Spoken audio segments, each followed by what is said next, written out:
बिस्मिल्लाहिर्रहमानिर्रहीम। अभी थोड़ी देर पहले इमरान खान साहब ने कौम से खिताब किया। उन्होंने कहा कि शाह महमूद कुरैशी जब पहले मुझे मिलने आए थे तो लोगों ने बड़ा मतलब का कहा था कोई -1 फार्मूले पे मतलब कि कोई बातचीत हुई है तो ये है तो वो है फलाना टमकाना है। उन्होंने साफ लफ्ज़ों में कहा दे दिया। उन्होंने कहा कि मेरा मकसद इस मुल्क में तरीके इंसाफ बनाने का, इस मुल्क में मैं अपने विजन के मुताबिक पाकिस्तान को तरक्की, पाकिस्तान को खुशहाली, पाकिस्तान की अवाम को तरक्की देने के लिए है। मेरा मकसद इक़्तिदार हासिल करना नहीं है। मेरा मकसद मतलब कि जो मैंने कर्ज़े लिए हुए हैं या जो वो माफ़ कराने नहीं है। मेरा एक मकसद विजन का है। ना तो मैं इस्टेब्लिशमेंट में से कोई मदद मांगता हूँ, ना ही मुझे उन इस्टेब्लिशमेंट की मदद की ज़रूरत है। इसलिए -1 का सवाल ही पैदा नहीं होता। मैं जब तक ज़िंदा हूँ, जब तक मेरे में जान, मैं खून के आखिरी कतरे तक लड़ूंगा। कोई ये समझता है कि मुझे डराने से, मेरे पे मुकदमे करने से, मेरे पे सबसे बड़ा इंसान को अपनी जान की फ़िक्र होती है। मुझ पे 2 दफ़ा हमला हो चुका है। एक दफ़ा मुझे पता लग गया था, दूसरी दफ़ा भी मुझे पता लग गया था। इससे बड़ी और क्या हो सकती है? और -1 वो हो सकता है जिसको अपनी जान की फ़िक्र हो। जिस तरह जो कि नवाज़ शरीफ ने अपनी जान की हिफाजत के लिए पहले 99 में भी समझौता करके तो जद्दा भाग गया था। आसिफ ज़रारी को अपनी जान की फ़िक्र हुई तो वो मतलब लेकर दुबई भाग गया था। मुझे कोई फ़िक्र नहीं है। मैं खून के आखिरी कतरे तक इसके अवाम के लिए, इस पाकिस्तान के लिए, पाकिस्तान की सोलिडारिटी के लिए लड़ूंगा। नंबर 2, उन्होंने कहा कि मैं यानी कि इतनी ये मतलब कि हुकूमत और एस्टेब्लिशमेंट गिर चुकी है कि मेरी बहनों को भी अब तंग करना शुरू कर दिया है। उनके मतलब के बच्चों पे मुकदमात शुरू कर दिए हैं, उन पे मुकदमात शुरू कर दिए हैं। उन्होंने कहा जी आपकी बहनें और आपके बहनों के बेटे जो हैं वो जियो फेंसिंग में आ गए हैं। तो ये मैंने फिर अपनी बहनों को कहा कि आप ऐसा करें कि मुल्क से चली जाएं। उन्होंने कहा कि हम मुल्क से नहीं जाएंगे, हम मुकाबला करेंगी। तो इसलिए मैं कहता हूँ कि जो जुल्म सितम इस मुल्क में एस्टेब्लिशमेंट और इम्परेटर हुकूमत ने किया वो भी आपके सामने है।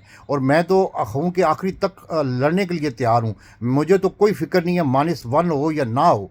मैं तो अपनी पार्टी को बनाए इसलिए कि ये पार्टी इसलिए नहीं बनाई कि इक़्तिदार के लिए, ये पार्टी इसलिए बनाई कि हज़ूर पाक सल्लल्लाहु अलैहि वसल्लम की सुन्नत के चलते हुए तरीक़े इंसाफ़ बनाई। तरीक़े इंसाफ़ का मतलब है कि मुल्क में तफरीक ना हो। मुल्क छोटा भी बड़ा भी एक ही कानून हो। छोटे के लिए अलहदा कानून हो, बड़े के लिए अलहदा कानून हो। ये मुल्क इस तरह तरक्की नहीं कर रहा। मैंने इसलिए तरीक़े इंसाफ़ बनाई थी।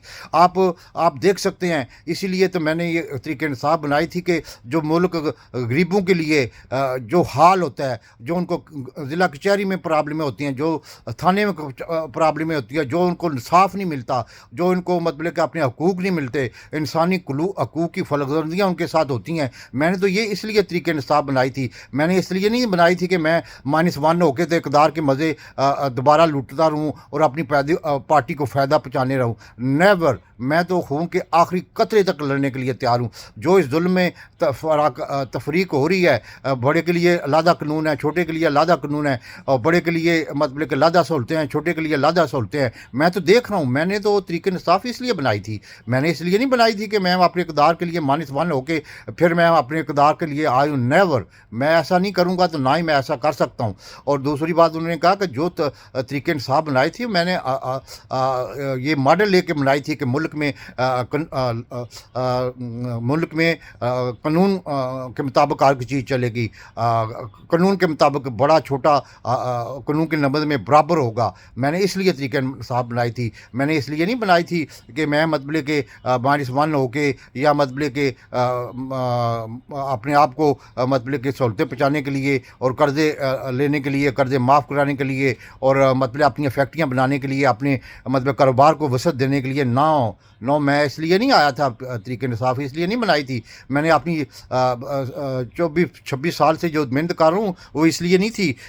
इसलिए मैं वाज़ेह तौर पर कह सकता हूँ, ना ही तो मुझे एस्टेब्लिशमेंट की ज़रूरत है, نہ ہی مجھے اسٹیبلشمنٹ کی حمایت کی ضرورت ہے، نہ ہی میں اسٹیبلشمنٹ کے ساتھ لڑنا چاہتا ہوں۔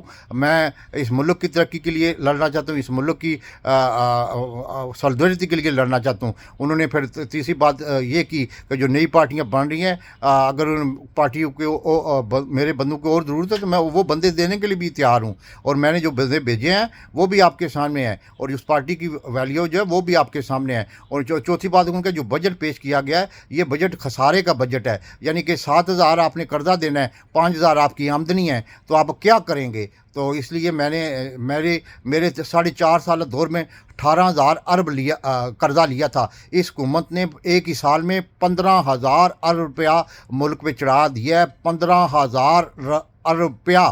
یہ کون ادا کرے گا؟ یہ غریب عوام ادا کرے گے۔ غریبوں پہ ٹیکس لگا دیے گئے ہیں، امیروں کو فائدہ پہنچا دیا گیا ہے۔ اب یہ آپ کے سامنے ہے۔ اب اسٹیبلشمنٹ کو پتہ ہونا چاہیے کہ میں نے جو گروتھ ریٹ 6% لے گیا تھا، میں نے جو انڈسٹری چلا دی تھی، میں نے تجارت چلا دی تھی، میں نے امپورٹ چلا دی تھی، میں نے ہر چیز میں نے بنڈل آئی لینڈ مطلب پلان بنایا ہوا تھا، میں نے اربن راوی پروجیکٹ لاہور کے لیے شروع کروا دیا تھا، لیکن آپ کے سامنے ہے سب کچھ۔ آج منفی 0.2% ہے گروتھ ریٹ، اور میرے ملک میں 6%۔ تو کس کا نقصان ہوا ایک سال میں؟ اس ایک سال میں خربوں کا نقصان ہو گیا ہے۔ انہوں نے پھر آخر میں یہ کہا کہ انہوں نے کہا کہ جو کچھ انسانی حقوق کی خلاف ورزیاں ہو رہی ہیں، انسان کے بنیادی حقوق کی خلاف ورزیاں، وہ بھی پاکستان کی تاریخ میں ایسا نہیں ہوا۔ پاکستان کی تاریخ میں ایسا نہیں ہوا۔ جو میرے نظریے، یہ تو میرے لیے فائدہ آپ نے بچا دیا ہے۔ جو میرے نظریے پہ چلنے والے لوگ ہیں وہ کھڑے ہیں، اور جو میرے نظریے سے فائدہ اٹھانے کی کوشش کر رہے ہیں وہ چلے گئے ہیں۔ تو اس لیے یہ تو مجھے فائدہ ہو رہا ہے۔ مجھے کوئی جلدی نہیں ہے، مجھے کوئی فکر نہیں ہے کہ مجھے پھانسی لگا دیں، مجھے مطلب ختم کر دیں۔ میرا ویژن ختم نہیں ہو سکتا۔ میرا ویژن مقصد یہ ہے کہ پاکستانی عوام کو شعور دینا، پاکستانی عوام کو انسانی حقوق کی خلاف ورزیوں سے روکنا، پاکستانی عوام کو ترقی کی دینا۔ اگر ملک میں ترقی کرنا چاہتے ہیں یہ لوگ، اور ملک میں ترقی لانے کے لیے میرے پاس فارمولہ یہی ہے کہ جو اوورسر یہ پاکستانی ہے وہ اس ملک میں انویسٹمنٹ کریں گے۔ اگر آپ ان کو ڈرائیں گے، ان کو دھمکائیں گے، تو وہ کہاں انویسٹمنٹ کریں گے؟ یہ ملک کبھی ترقی نہیں کر سکتا جب تک اوورسی پاکستانی اس ملک میں انویسٹمنٹ نہیں کریں گے، اس ملک میں صنعتیں نہیں لگائیں گے، اس ملک میں مطلب کہ چھوٹے چھوٹے صنعتی یونٹ نہیں لگائیں گے۔ یہ ملک دن بدن ڈوبتا جائے گا۔ اس لیے تو میں نے طریقہ انصاف بنائی تھی، ملک کو ترقی دینے کے لیے، ملک کو خوشحالی دینے کے لیے، ملک کا وقار بلند کرنے کے لیے۔ پاکستان زندہ باد۔